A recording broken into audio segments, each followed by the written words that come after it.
Welcome to the Sparky Coach podcast. We are built by Sparkies for Sparkies. Our vision is clear: make money, build wealth, be kind. Our mission is deliberate. We help electrical, solar, and aircon business owners generate revenue, drive profits, and control their time. If you would like to hear more about our program, please reach out. I'll chuck the link in the show notes and enjoy the podcast. We always hope it's beneficial for your business. We hope it cuts through noise and helps you understand what's important and what's non-negotiable. Thanks so much for all your support so far. We appreciate you. We love you. Enjoy the podcast. Why you need to raise your rates on July 1. Crowe here, Sparky Coach Pod. We take a brief pause from how to be more profitable in your jobs, in your week, in your electrical business, solar, aircon business, to bring you this announcement, to bring you this, to shout it from the rooftop, to wind down the windows like you're doing manies and go, the rates are raising, we're raising our rates. Anyone get in the manie trap? I'd love to hear from you. Just dropping manies in your... Shout out to my old tradie Matt, who drove is it a Honda Prelude, and we used to call it Preludicrous, and it was like a poor man's Back to the Future car. I'm not really a car guy. I mean, I say that, but I drive a 60 series Cruiser, so I love my old car. Her name's Wendy. It's like my third child, but I'm not really like a fancy car guy. I never have been. But if you're a fancy car guy or girl, send me a video. Send me a video of you doing manies. I'd love to see it. All right, we digress from manies into running your business, why you need to raise your rates on July 1. Now, my overarching thought here is there are 3 good times or great times or excellent times to raise your rates. The first one is no doubt July 1, the kingpin, the linchpin. It's a new financial year. New year, new you. New you. We're charging you more. No, it's like, seriously though, new year, new you. It's a new year. There's stuff happening on the budget. There's stuff happening from a political point of view. It's very obvious the new financial year might present new costs. So July 1 is the linchpin. The next one is January 1. Once again, new year, new you. This is a calendar year, not so much a financial year. So it might not hit home just as hard. And that's the third one is whenever you need to is the other way forward. So it's such an interesting conundrum to be in. I want to go through some should and shouldn'ts. So why should you raise your rates and why shouldn't you raise your rates? And then we're going to go through some key items that will help you in just engage in this discussion. All right, so establish the feelings first and foremost. Why should you raise your rates? I think holistically, and this is a huge journey I've been on. If you've been following the pod recently, I cracked it. I cracked it like Humpty Dumpty. And I just building this app, Dave. Shout out to our app, Dave, coming out July 1. I actually had a day spa, DAIY, last night with my friend Dave, who was actually building Dave, my coder friend Dave, and we're just talking about how good it is and you know, some how to make it better and all this kind of stuff. And we're just like, holy crap, this thing is psycho level good. This is going to really help people. And I think in building Dave, I had realized that our Sparky Coach program was close a month, close a week, close a month, whatever order you want to put that in. And that was great. But we sort of weren't setting we're sort of setting short-term goals, but there was no real long-term trajectory. And it was like, well, what do we want to do in 15 years? And I think if we pulled the handbrake up, we'd all agree this is not a hit it and quit it business you're probably running. You're not going to try and sell it next month for top dollar, mainly because most of our clients, they love their clients and they love what they do. And that's not to say you'll never get an exit. I think you should build your business to sell it. Great book, shout out, John Warrillo, Built to Sell. After this, put on that audiobook and just watch this guy's story and how he works through the common problems that you probably feel. And it's sort of, anytime you read a book like that normalizes situations, it goes like you sort of start to realize, oh my gosh, I'm not the first person that's ever been through this. So let's start normalizing success in business. One thing I can't stand, and I want to hit this on the head, any sort of viral Instagram post that says, oh, well, I'd like, AI is going to take over my job. I'd like to see AI misquote a job and lose money, or any kind of negative connotation towards apprentices or staff members or running a business, or, hey, I'm on the phone all the time. Let's stop glamorizing this stuff. Like, yeah, I see the humor in it. I hope you understand. I'm not trying to Karen now. I'm not trying to be Karen and be like, you gotta stop doing that. I'm trying to say, speak positively about your business and your future. If something's broken, fix it. It's a blemish on you if you're on the phone all the time. It's a blemish on you if you're not getting along with your apprentices. It's a blemish on you if you misquote something. Something might need to change. It's not funny. This stuff's not funny. It ruins lives and livelihoods. We're trying to make money, build wealth, be kind. And I think, like, why should you raise your rates? The first and foremost thing, we're trying to make money here. You're in the business of exchanging labor and materials for what? For what? Say it. Say it. For money. You're in the business of buying labor and materials and selling labor and materials. You've got to make money. And you've got a break-even rate every single week, and you need to supersede that by what's called a margin, a profit margin. My break-even is 8 grand, and my revenue was 11 grand or 12 grand. My break-even for the month was 100 grand, and our revenue was 120 grand. Let's normalize this stuff. You hear what I'm saying here? Let's normalize this. In Australia, we love to drag people down by the legs and self-depreciate. Get stuffed. Stop it. This sucks. Being in debt sucks. It sucks. See a financially free life for you and your family. Is this what you want? Do you want to run a business that's average for a long time? That sucks. That's not a goal. That's not a line in the sand. It's a skid mark on your ability to run a profitable, successful, sustainable, established business that stands the test of time, that consistently delivers good product, where the revenue is people coming to you going like, hey, we love using you. We're going to use you again because we love it. And you're building this ecosystem of friendship, of grace, of understanding, and of profitability. This is what you want to do. So snap out of the Sleeping Beauty curse you're under and start to make money. Once you make money, we can start to build wealth. And some of you need to snap out of that curse. You're making money, you're good money, but you're spending like you're Oprah. And let me tell you one thing. You're not Oprah. You're not. You're not. So it's like break out of, some of you got to break out of the curse of not making money. Break into your successful financial future. Some of you are making money. You need to break into your building business wealth and building personal wealth. And some of you need to break into the being kind part.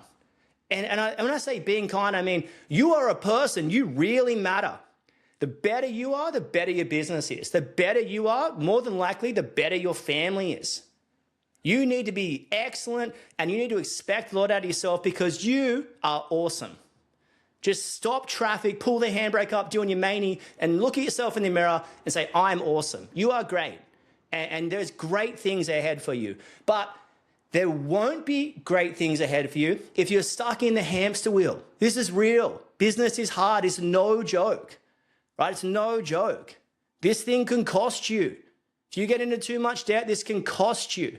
If you get working too much, too long, too many hours, it's going to cost you the people you love. Make no mistake. Make no mistake. So you got to snap out of this and make money, build wealth, be kind to yourself, be kind to your business. If you ran your business like you were running it for someone else that mattered, this is where you want to be, because the emotional decisions you can sway with, oh, I won't raise my rates this year.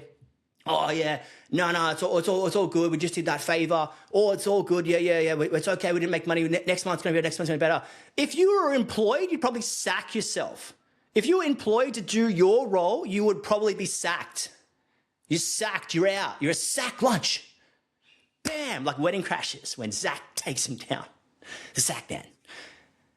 You'd probably be fired.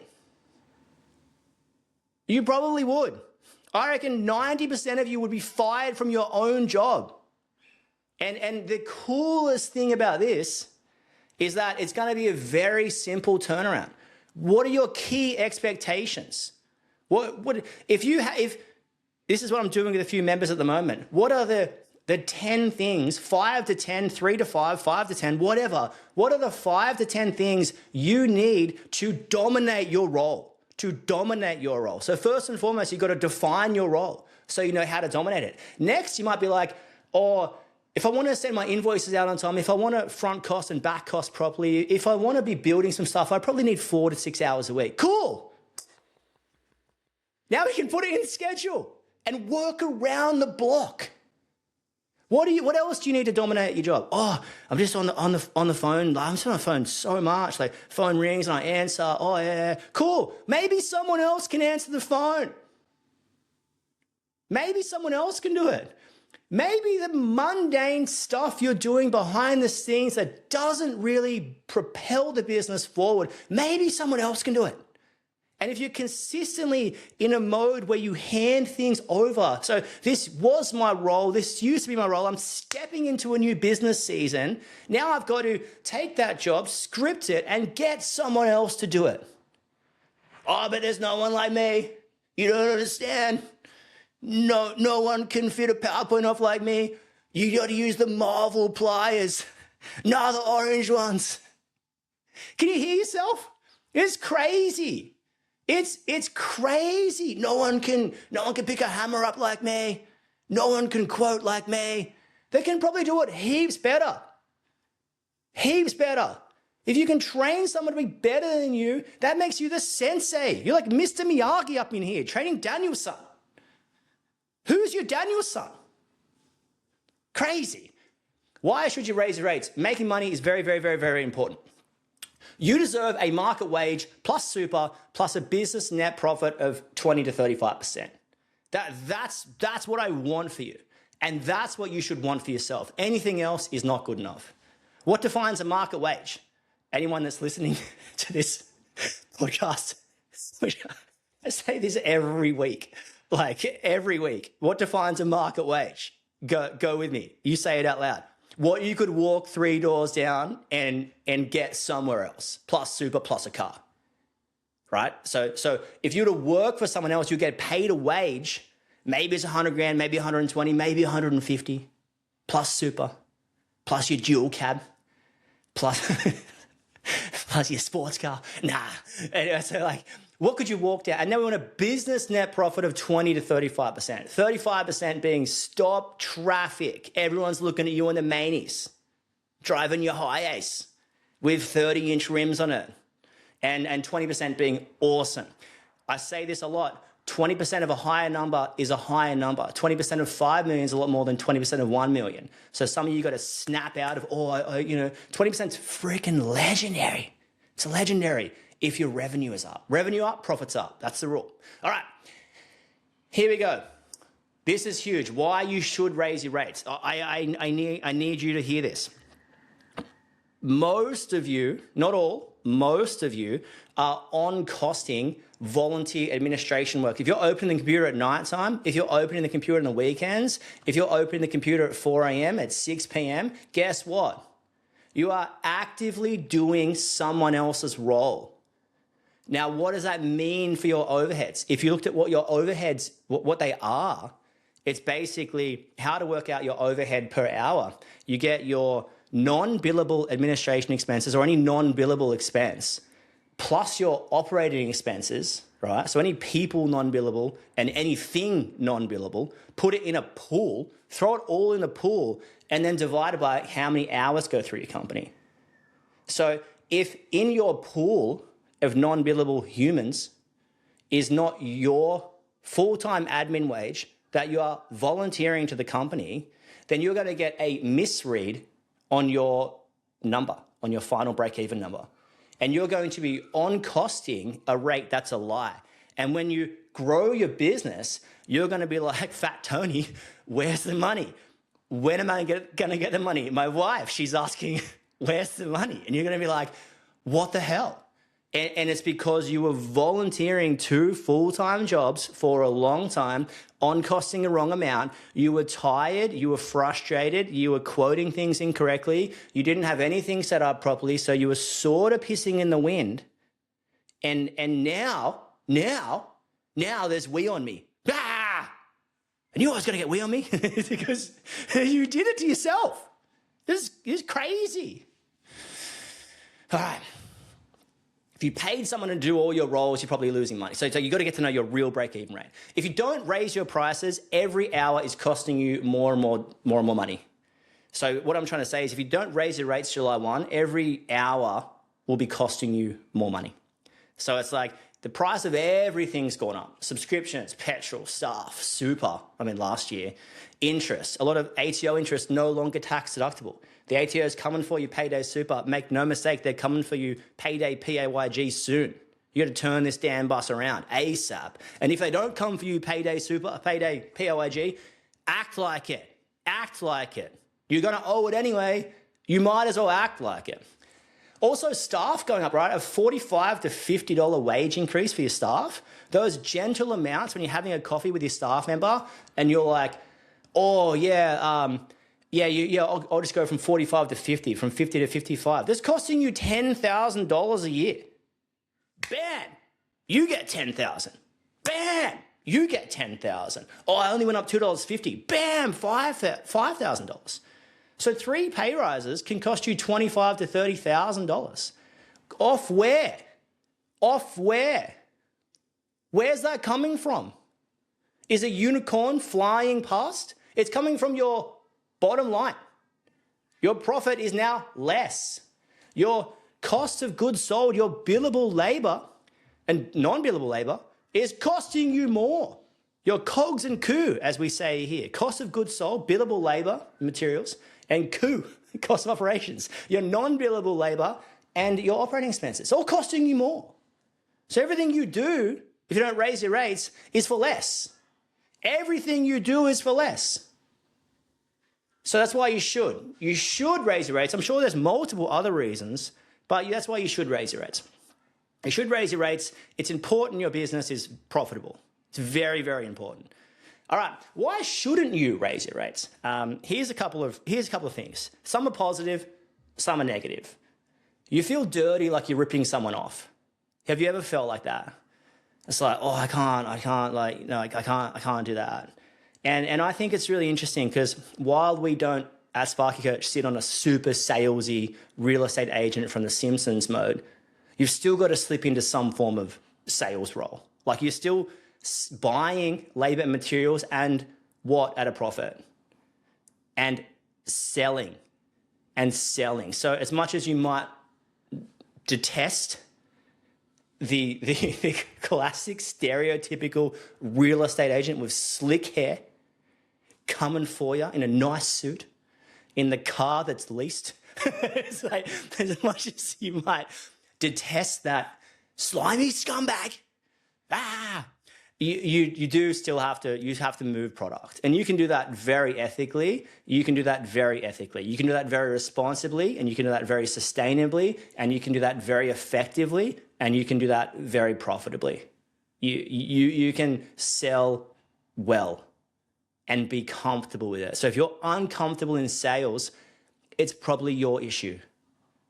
It's probably your issue. It's the man in the mirror. And it's the woman in the mirror. It's the person in the mirror. It's your issue. It's you. Hey, think about when you might have had a positive experience buying something. So let's say you walk in somewhere and you buy something. You're like, that was awesome. That person was awesome. Chances are, hopefully the person was awesome. That's great. Hopefully they were genuine and kind and cared about you. More likely the product was really good. It's like, oh, I got what I wanted. I had my eyes on this for a while, and I went for that. More than likely, the product was just sick, and you're like, cool, that's super, super good. So if you feel dirty, like you're ripping someone off, like if you channel that deeply, you might find that you fear success, that you fear failure, that there's some sort of deep inherent thing inside of you that doesn't feel okay making money.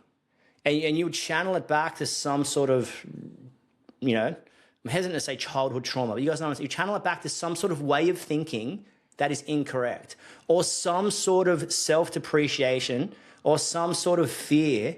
You would channel it back somewhere and be like, why? And I think you should ask yourself, why do I think like that? Why?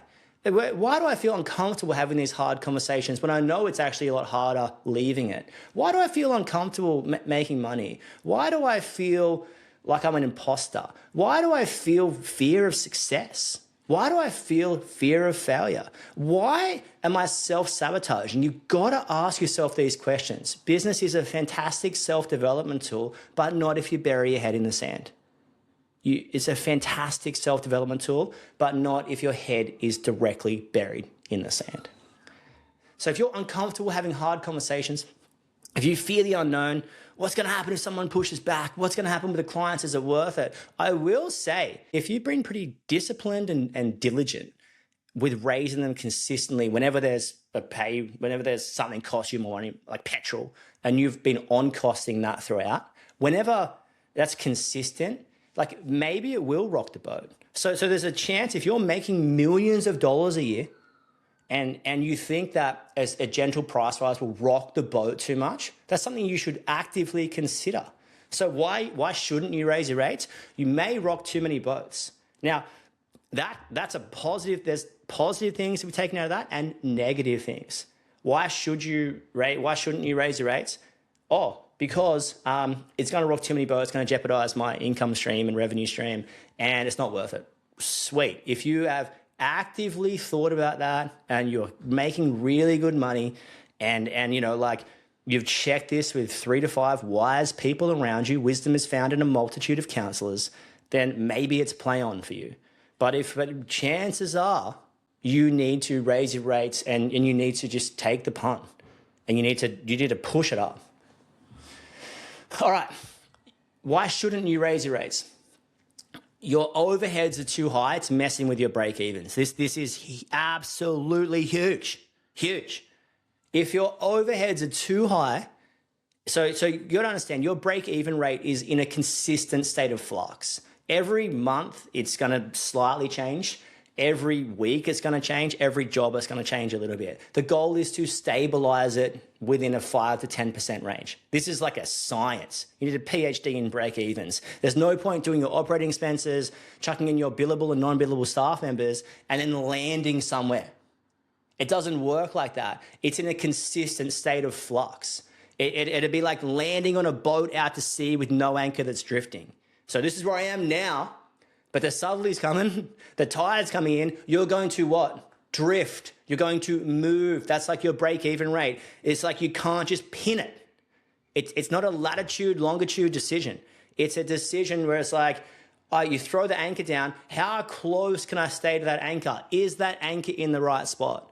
There is rhymes and reasons to typical break-even rates. And if your operating expenses are too high, if your non-billable component is too high, if you're not getting enough hours on the tools, not saying you personally, but your business, if you're not getting the right ratio for tools for non-tools, your overhead could be too high and you'll be put in a boat where you see it on a spreadsheet and you're like, I need to raise my rates. And you'll be like, bam, you get a rate rise, bam, bam. But you're on costing amount that's not true. You're on costing an amount that you stuffed up. You've got it wrong, or you got it right, but it needs change. It needs to be adapted. It needs to be adjusted. It needs to be within market realm. The best example is imagine a hole-in-the-wall coffee shop, and I walk up there, and there's 2 baristas, and they're just on fire. They're ripping and tearing. They know everyone's order. They're chatty, and they're just like banging out 1,000 coffees a day, and their rent's low. And they've got one machine and they've got a really simple system. And $5 coffee, it might be at a 30% margin. So let's take that example, right? Now let's take the place up the street that sells coffees for $5 because they've got to match market realm, market reason. Now let's say that person has a giant warehouse. They've got 10 staff on. They've got all this floor seating. They've got free Wi-Fi. They've got 3 machines. They've got a free roastery tour. So the experience might be good, but the $5 coffee, they might be losing money on it. So they're selling the same product. One is heavy operating expenses. One is light and polite. There's no right or wrong, by the way, as long as you're making a margin. But if you're trying to on-cost a market realm or market normal rate, so to speak, and your overheads are too high, and you try and on-cost that to the customer, you might find yourself losing jobs everywhere. And I know what you say, it's not about the price or it's about the product. Cool, okay. Will you go and pay $2,000 for a TV you can walk down the road and get $1,000 for? You go and pay 200 grand for a car you can go somewhere else and get 100 grand. You practice what you preach. You go and pay $10 for the same coffee you can get $5. You know what? You won't. You won't do that because you don't act like that. So if you don't act like that, don't expect your clients to act like that. There is a market realm and a market normal. Yeah, you might pay 10% more for a better product, better service, or if it's the same thing, but I'm getting better value somewhere, better reputation, more comfortable. Yes, but not double. Maybe not 1.5. There's a line in the sand here, and you got to find the line. It's crazy. So many of us just expect people to be, oh, well, we're awesome. Find me another company that does this. I'll tell you what, I'll find 50 other companies that do that. I will, because they exist. Just be excellent in your ecosystem. There's heaps of work out there. Just be absolutely excellent. You're probably not that much better than the other companies in your area. You make mistakes too. So just be freaking legendary, yes. But don't act like you're the absolute creme de la creme. Other people probably do it just as good. This should inspire you, not demotivate you. All right, this is interesting. Why shouldn't you raise your rates? You genuinely want to absorb this one to build client relationships. And I fully get it, but everything has to come to the top of the pyramid scheme. Make money, build wealth, be kind. If you're not fitting into those boxes, if you're not making money, you can forget about building wealth. And if you're not making money and building wealth, how are you going to do the things you want to do for yourself and your family? What are you doing this for? Why? I don't understand. All right, why shouldn't you raise your rates? You're on top of this and continually pushing your price up. We kind of confronted that. So we've gone through why you should, why you shouldn't. Now, in the next podcast series, which I'll get out ASAP after this one, the next episode, the Dr. Dre next episode style, I will go through key items that will help you. There is 1, 2, 3, 4, 5, 6, 7 items that will help you.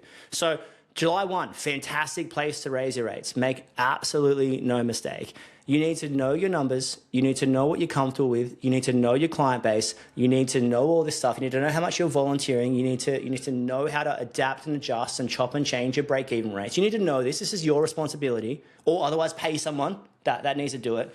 You need to double down on your product. You need to be excellent. If you're going to raise your prices, then your product must be unbelievable that people want to stay. There's no risk there. Crazy. So we're going to get into 7 key items that will help you in the next pod. This is part 1. Thanks for hanging out. Crowe here. I'm out. That's a wrap on another episode of the Sparky Coach podcast. We hope you enjoyed it. It would mean a lot to us if you could like and subscribe on YouTube and Spotify and leave a comment if you think that pleases the electrical gods. And we hope this episode and all our episodes propel you in your trade God ordained destiny of making money, building wealth, and being kind. Thanks so much for all your support. See you guys soon.